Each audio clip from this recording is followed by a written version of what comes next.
It's your buddy, Big John and G, the Two Gun Fix-It presents Legendary Gaming.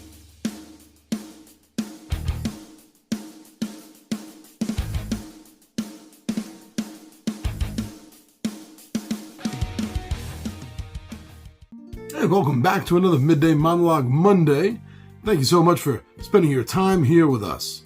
So today I'd like to talk about the difference between solo and one when it comes to solitary style gaming. I've become a bigger and bigger fan of solo playing, of solitary games, tabletop games. This past year and a half, it's really exploded on me. I mean, the first one I think I remember playing that I was able to solo was Dark Tower, I think. And that changed a lot for me, being able to solo it. Now, there's tons of them. You've seen me showcase and play a lot of them here, actually. But there are games that are one player, and there are games that are solo games, right? And you understand the difference here, right? That I think, the way I see it, when I hear that something is a solo game, that makes me think of a solitary game, a game that was specifically designed for just one player. While when I hear one player, I hear that almost like as a player count option. Like, yeah, you can play this one player. It doesn't, to me, automatically go to my mind that this means that it's designed specifically for one player. So there's a difference. Like, okay, so games that are designed as solo games. Like Grey No Games has a few that they've come out with over the last few years. Desolate, which is a sci-fi based game. It's originally, the core game of it is a solo play game. So if you have the two mini expansions and then you get the big box expansion, you can turn it into a 4-player game. But at its core, it was originally designed as a 1-player game, and I love playing that game. The next design, you could say, up in the level for them was Iron Helm, and that continued the solo, but this took it to the fantasy realms, doing an old school dungeon delve. And wow, that works great. I don't know if they're planning on doing a multiplayer version like they did with Desolate, but it works as a solo game even better than Desolate did.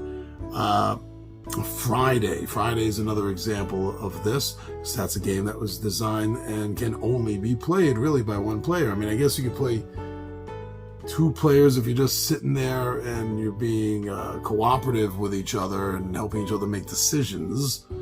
But it's a one player game. Unbroken, that's another one that came across really, really good, I thought. Probably one of the best. So that and Iron Helm. I'm not sure which of the two are my favorite solitary play dungeon delves yet. And now there's another one that got thrown in the mix for me, Little Living Dungeon, where you're like literally the dungeon and you're alive and sentient and you have to stop the adventurers that are coming in and killing your monsters and stealing your treasure. So there's a lot, and I'm just touching the surface here. Now, there's a difference between those and games that are one-player games, games that are designed that can be played by yourself, but usually are played with 2 to 4, 2 to 5, 2 to 6. Now, a lot of the times when this is the case, it is a cooperative game. Like Sentinels of the Multiverse, Secret Unknown Stuff, Escape from Dulce, Elder Sign, Dungeon Brawler, Ghostbusters the board game. These are examples of games that you can play solo, but the game isn't being experienced from the character's point of view as solo, because you're playing multiple characters. In order to play any of the games I just mentioned, you're going to be running 2, 3, or 4 of the characters. So you're basically playing a 2, 3, or 4 player game. You're just one in control of everything. Now, there are one player games that kind of were made for one player, but not for one player. they kind of fall in a little gray area there. Like Robin Hood Hero of the People was specifically designed as a one-player game, but the Kickstarter did so well. They broke so many stretch goals that they were able to introduce the option of two-player head-to-head, and then that got even better, and they were able to have a campaign mode. But there are games like this, or games like Robin Hood, that may have been designed either specifically as a one-player game, but later became multiplayer games, or was designed as a multiplayer game, but to play it solo, it's altered, it's changed, almost like it's a different game. Such as Lucidity, Six-Sided Nightmare. That's another example of a game that if you're playing solo, as opposed to playing in a group, you're playing different rules. It's almost like a different game. Tiny Epic Galaxies, Tiny Epic Tactics, they all fall along those same lines. Oh, Way of the Samurai plays, well, that falls into the category like Robin Hood, actually. That's a solo play game that had an option added onto it later as a two-player head-to-head, and had a campaign option added later than that. So those are the different styles. When you're thinking about what a solitary play game is, how you're going to be able to play this game solitary, those are really the three different distinctions you're looking at. Whether the game is specifically and only made to be played solo, or a game that was made for multiplayers, but either can be soloed because it's a cooperative game, hand up, so to speak, so everyone knows there's no secrets, or it might fall into the category that it's actually a different rule set. Now, the first and last one doesn't bother me at all. If the game is made specifically for one player, hey, that's awesome. If it wasn't, but it has a one-player factor into it for the gaming that makes it different and unique, cool, I'm there. I'm not a big fan, though, of playing a game running 3, 4, 5 characters at a time. I've said this before.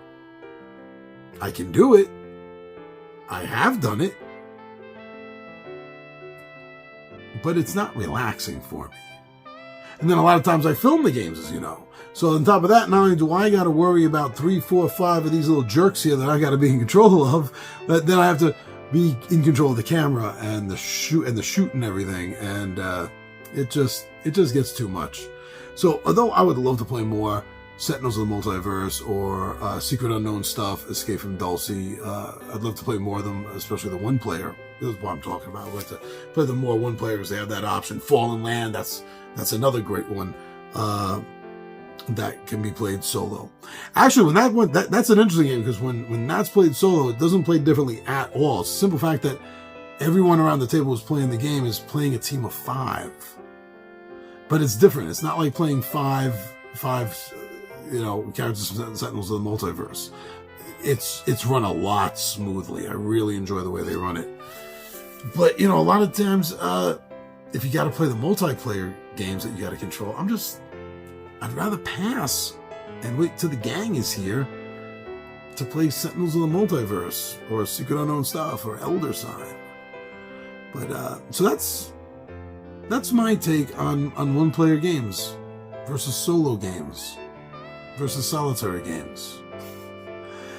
I think there's a difference. Well, I know for a fact there's definitely a difference in the rules and stuff and how they all unfold, but I think there's a difference even in the terminology. But what is your favorite? Well, first of all, let's just start. What do you prefer, if you're going to play a one-player game, do you prefer it to be a game that is designed specifically for one player, or a game that is designed for more but can handle a solitary experience? Do you have a preference between the two? Let me know. All right, everyone, so thank you for joining me here while I talked about this and kind of got it off my mind. I'm your buddy Big Johnny G for Two Gun Pixie Presents Legendary Gaming. My friends, I am out of here.